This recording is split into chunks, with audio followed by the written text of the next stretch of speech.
I'm here with Bryan Devore. Thank you, Bryan, for joining me.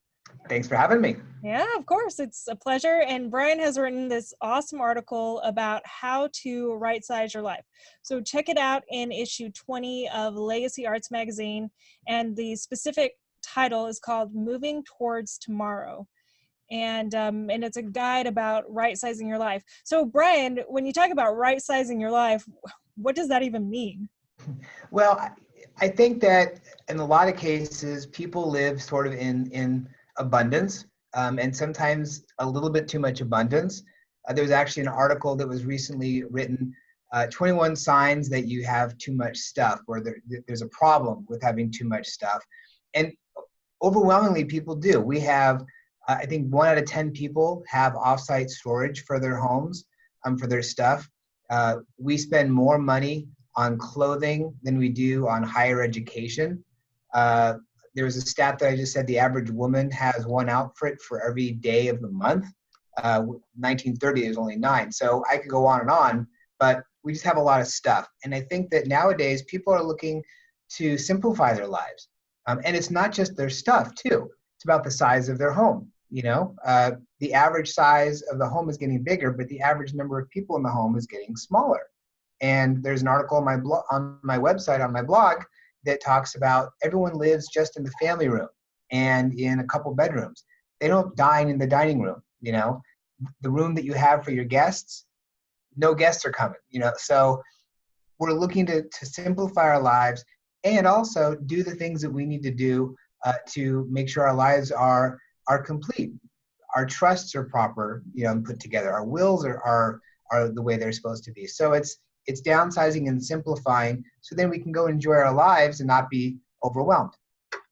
Perfect. So Bryan, I've been impressed with all these different things you're working on. So when I originally ran into you, I think you were filming Senior Savers, various episodes. Mm-hmm. And then of course you have your real estate practice and you have this idea of helping seniors move into homes. And do you mind telling us just a little bit about your background and kind of what you do and what you focus on?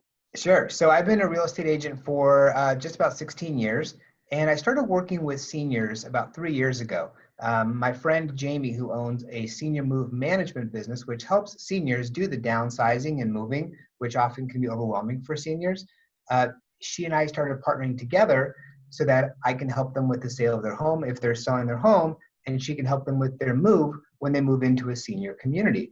And it's really when I found my purpose for doing real estate, was really helping these folks who really need the assistance.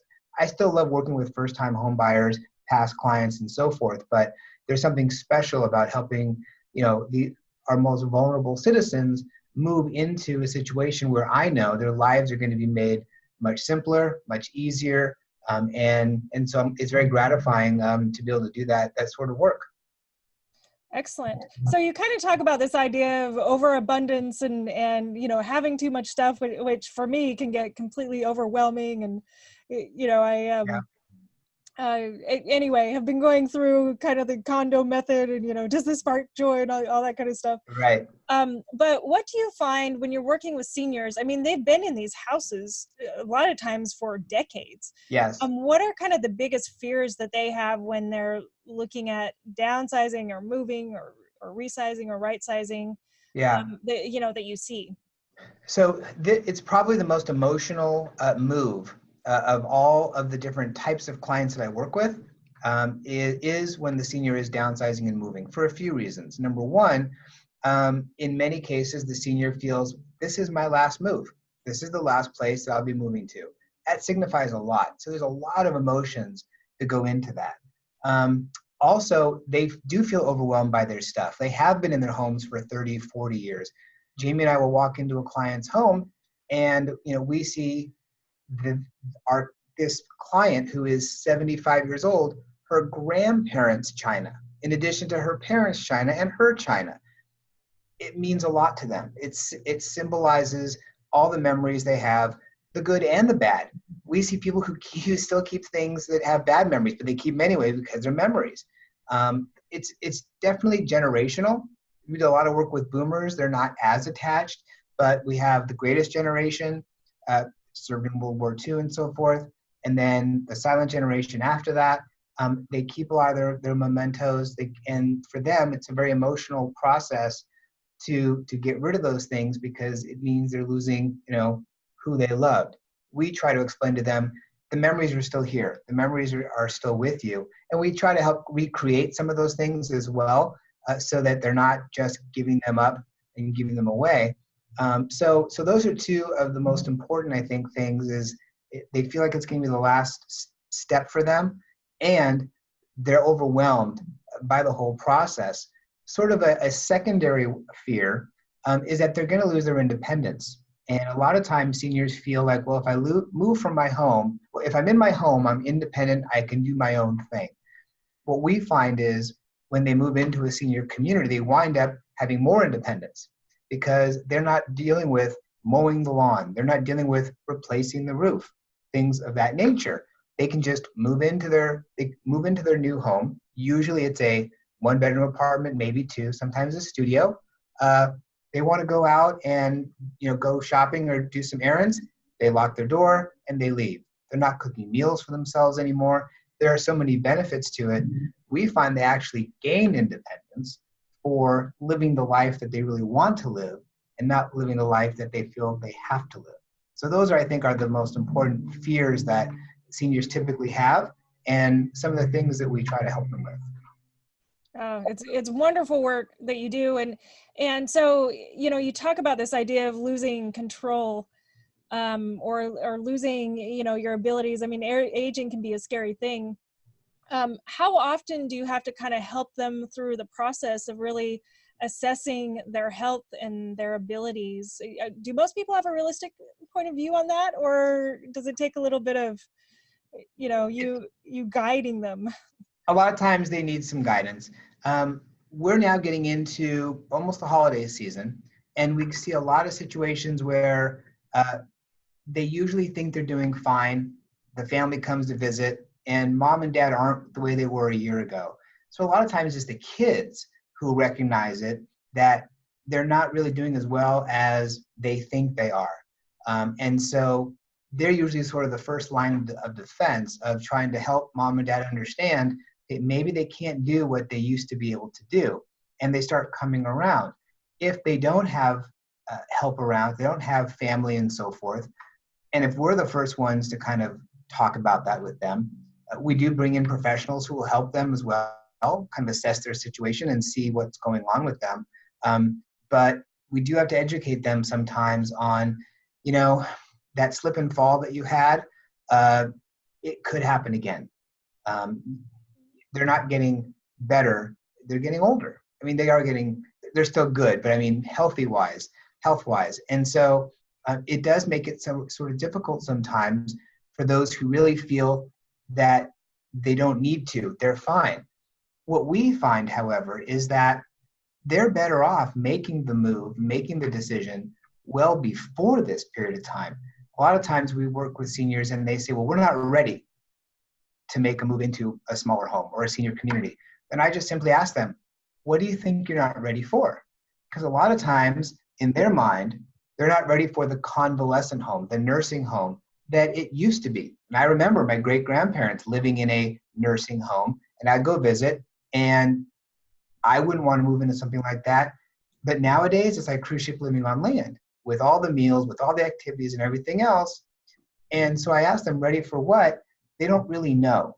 And so a lot of it is educating them on being realistic of what they can do and making the move proactively.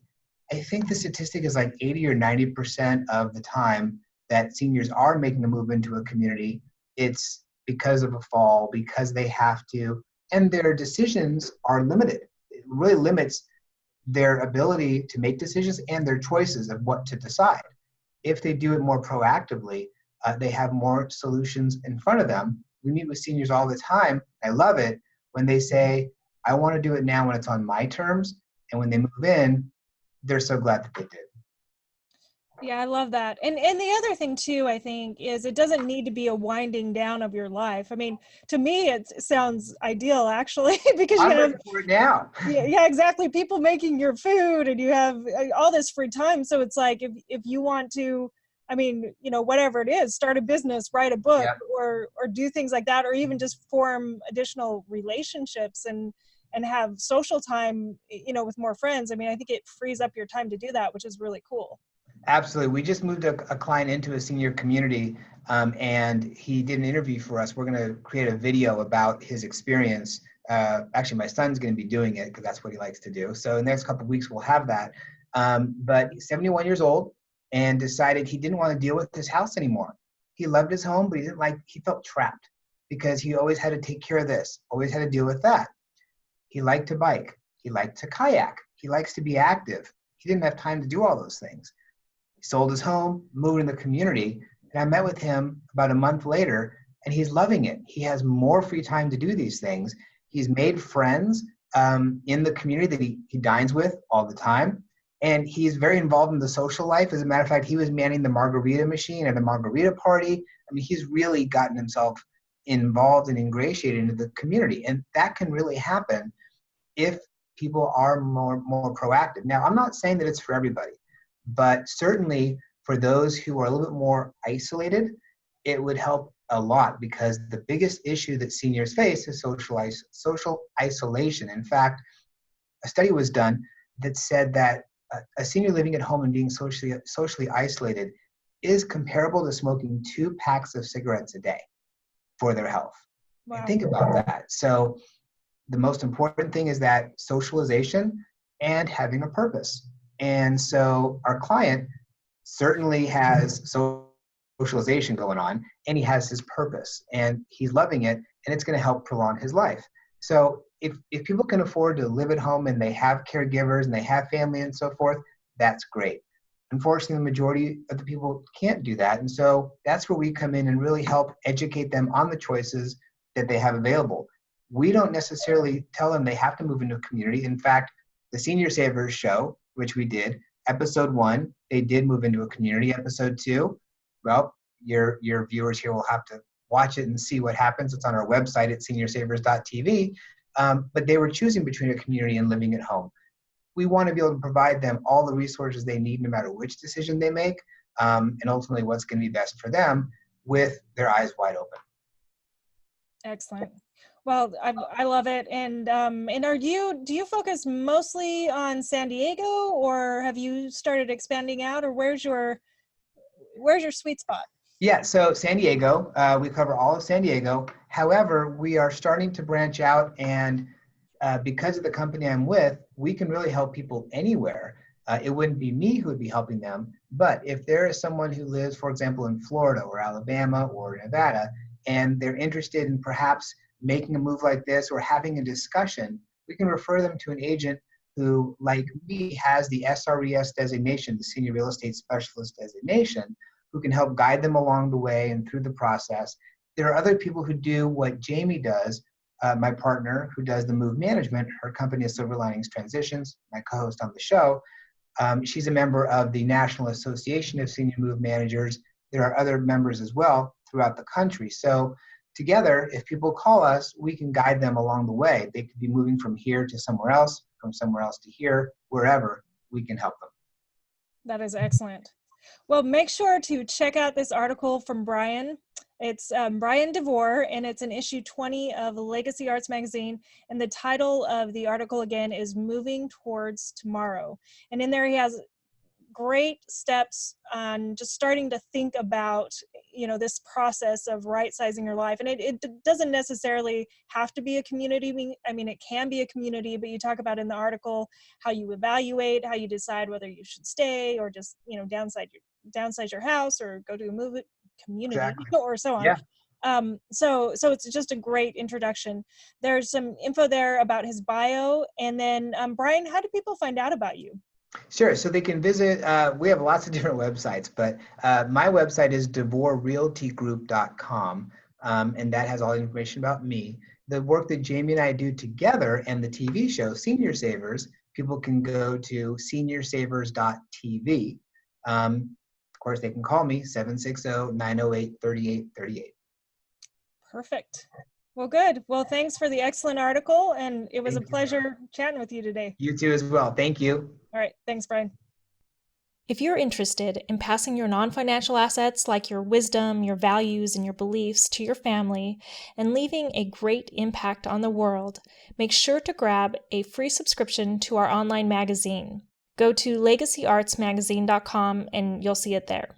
In every issue, we interview fascinating people about their legacies, from Fortune 500 CEOs to artists to philanthropic leaders to best-selling authors. We also offer tips, guidance, and strategies for developing an excellent legacy of your own.